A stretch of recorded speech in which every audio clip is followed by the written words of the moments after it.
গ্রামে থাকা একটি ছেলে নিজের পুরনো খারাপ স্মৃতিগুলো ভুলতে না পারার আর একই কথাকে বারবার চিন্তা করা নিয়ে অনেক সমস্যায় ছিল। যদি তাকে কেউ কোনো কিছু বলে দিত বা তার সাথে যদি খারাপ কোনো কিছু হতো, তাহলে সে কেবল ওই একই ঘটনা নিয়ে সারাদিন চিন্তা করত। আর এরপর সে হয় নিজের ভাগ্যের দোষ দিত অথবা উপরওয়ালাকে দোষ দিত। আবার কখনো কখনো সামনেজনের সঙ্গে প্রতিশোধ নেওয়ার কথাও চিন্তা করত। আর নিজের সমস্যার অতিরিক্ত চিন্তার কারণে কোনো মানুষের সঙ্গে তার ভালো সম্পর্ক ছিল না। এছাড়াও সে তার কোনো কাজকে ভালো মতন করতে পারতো না। ছেলেটি সবসময় অনেক দুশ্চিন্তার মধ্যে থাকতো আর ধীরে ধীরে সে খুবই একা হয়ে পড়েছিল। তার এইরকম অবস্থা দেখে তার একটি বন্ধু তাকে বলল, পাশের গ্রামের একটি আশ্রমে কয়েকদিন আগে ভগবান গৌতম বুদ্ধ এসেছেন। তুমি ওনার কাছে যাও আর তোমার এই সমস্যার কথা ওনাকে বলো। উনি তোমাকে কোনো না কোনো সমাধান অবশ্যই বলে দেবেন। তার বন্ধুর কথা মতো সেই ছেলেটি ওই আশ্রমে যায় আর ভগবান গৌতম বুদ্ধের কাছে গিয়ে নিজের সব সমস্যার কথা খুলে ওনাকে বলে যে কীভাবে সে একই কথা নিয়ে সবসময় চিন্তা করতে থাকে আর পুরনো দিনের খারাপ স্মৃতিগুলোকে সে ভুলতে পারে না। ছেলেটি সমস্যার কথা বুদ্ধদেব মন দিয়ে শোনার পর তিনি সেখান থেকে উঠে নিজের কুটিরের মধ্যে প্রবেশ করে। ভগবান গৌতম বুদ্ধের কোনো কিছু না বলে উঠে চলে যাওয়াটা ছেলেটির একটু অবাক লাগে, কিন্তু তারপরেও ছেলেটি সেখানে তার অপেক্ষায় বসে থাকে।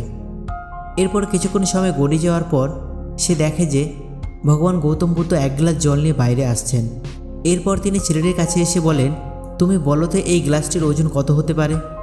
তখন ছেলেটি বলে, মহাত্মা, আমি তো একদম সঠিক বলতে পারবো না, তবে আমার যা মনে হচ্ছে তাতে এই গ্লাসের ওজন খুব একটা বেশি হবে না। এরপর ভগবান গৌতম বুদ্ধ বললেন, আচ্ছা ঠিক আছে, কিন্তু আমি যদি এই গ্লাসটিকে বেশ কিছুক্ষণ এইভাবে ধরে দাঁড়িয়ে থাকি তাহলে কি হবে? তখন ছেলেটি বলে, কিছুই হবে না।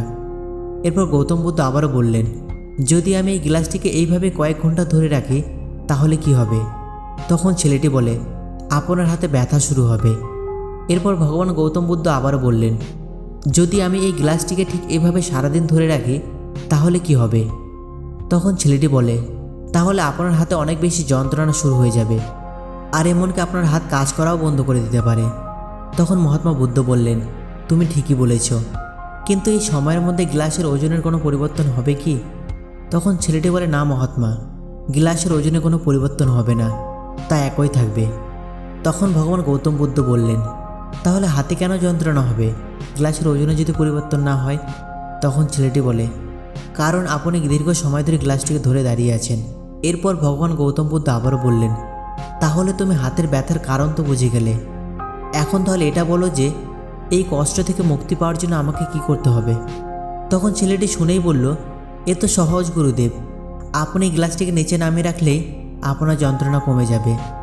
তখন ভগবান গৌতম বুদ্ধ মৃদু হেসে বললেন, তুমি একদমই ঠিক বলেছ, আমাদের জীবনের সমস্যাগুলোও ঠিক একই রকমের। অতীতের অহেতুক চিন্তাগুলোকে অল্প সময়ের জন্য ধরে রাখাটা ঠিক আছে, কিন্তু বেশি সময় পর্যন্ত তা ধরে রাখলে এটা তোমাকে কষ্ট দিতে শুরু করবে। আর এটা যদি আরও বেশি সময় ধরে রাখা যায় তাহলে এটা আপনাকে অনেক বেশি সমস্যার মধ্যে ফেলতে পারে আর তখন তুমি কোনো কিছুই করতে পারবে না।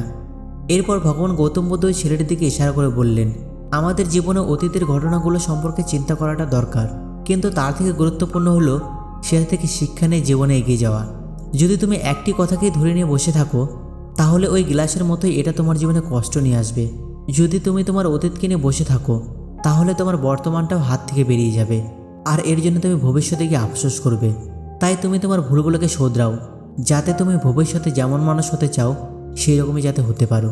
আর এমন ভুল কখনো করার চেষ্টা করো না যাতে তোমাকে ভবিষ্যতে আফসোস করতে হয়। তাই চিন্তা বন্ধ করো আর নিজের কাজের প্রতি মনোযোগ দাও, কারণ এই চিন্তাই মানুষকে চিতা অবধি নিয়ে যেতে পারে।